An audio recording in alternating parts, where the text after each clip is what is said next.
Hi guys, this is gsn.com and I'm here with the unboxing of the Huawei P10 Plus. So we already unboxed the Huawei P10 and now we're about to see its bigger version. So while that model had the 5.1 inch screen, this one has a 5.5 inch screen, and at first sight it's not that much bigger than the previously unboxed phone. Okay, so let's see what we're dealing with here.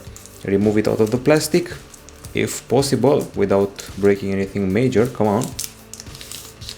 And another layer has to be removed from here, protecting the screen. And here we are finally with the Huawei P10 Plus.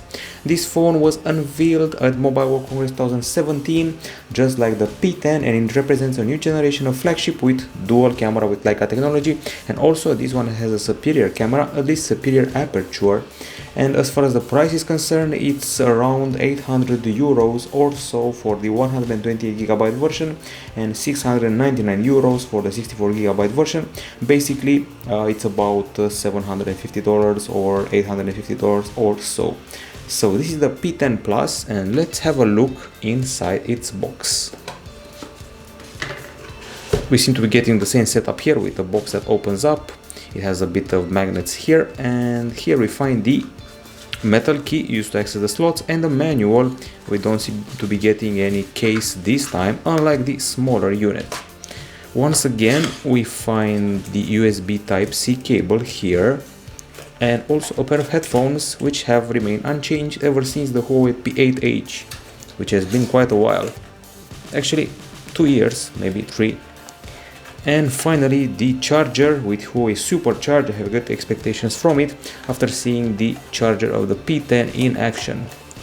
Okay, so trying to put this back here, and let's get back to the phone, which is the actual star of the unboxing. This is the device. It's made of metal, aluminum to be more precise, and this time we have a frontal home button with a fingerprint scanner included, and it's supposed to replace the back and recents button with gestures. So basically a short tap on this button is back, a swipe is recents. That's what the replacement of the virtual button is all about. Of course, you can also have virtual buttons if you select them from the settings. This is a 5.5 incher with a quad HD resolution. The P10 was a full HD phone, and it keeps the same Kirin 960 processor inside, and it comes with 6GB of RAM and 128GB of storage. It measures the same 6.98mm in thickness, just like the P10, and it weighs a larger quantity of grams, 165 grams this time around. Okay, so we're disagreeing with this, we're performing the setup, skipping this stuff. Next, setup was new phone, so far so good. Skipping the fingerprint setup, and this is Android Nougat with EMUI 5.1 on top. We get an USB Type-C port at the bottom, and of course the main feature of the phone is the dual back camera.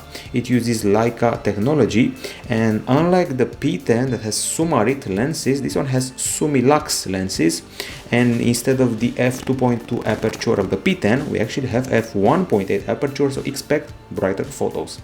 Dual camera here, one is a monochrome sensor, one is a color sensor. There's optical image stabilization, laser focus, dual tone flash, and at the front an 8-megapixel camera with its own Leica technology and f1.9 aperture. As you can see, we do have virtual buttons here, but you can replace them if you want with the gestures associated with the home button. The phone is able to capture 4K video. It has a 3750 mAh battery, which sounds very impressive. And an extra from the P10 is the support for 4x4 MIMO for faster 4G up to 600 Mbps download. Another extra is the infrared emitter at the top. It comes in very nice hues like blue, greenery, gold, black, white, rose gold, and silver, and it has fast charge. Of course, I'm going to have a look at the camera UI, which hasn't changed that much from the P9 and the Mate 9. Of course, what's changed is the selection of options, maybe the font a little bit. So we should have the main modes here. We have monochrome, video, HDR, light painting, panorama, slow-mo, and a few more. And here we find the main settings, including audio control, object tracking, and all that. And if you go to the video, you should be able to also select this stabilization. In a nutshell, this is the Huawei P10 Plus. We've highlighted what's special and different about it compared to the P10, and I expect a very impressive experience from the camera. This has been it from gsmdom.com. We'll be back with a full review very soon. Bye bye.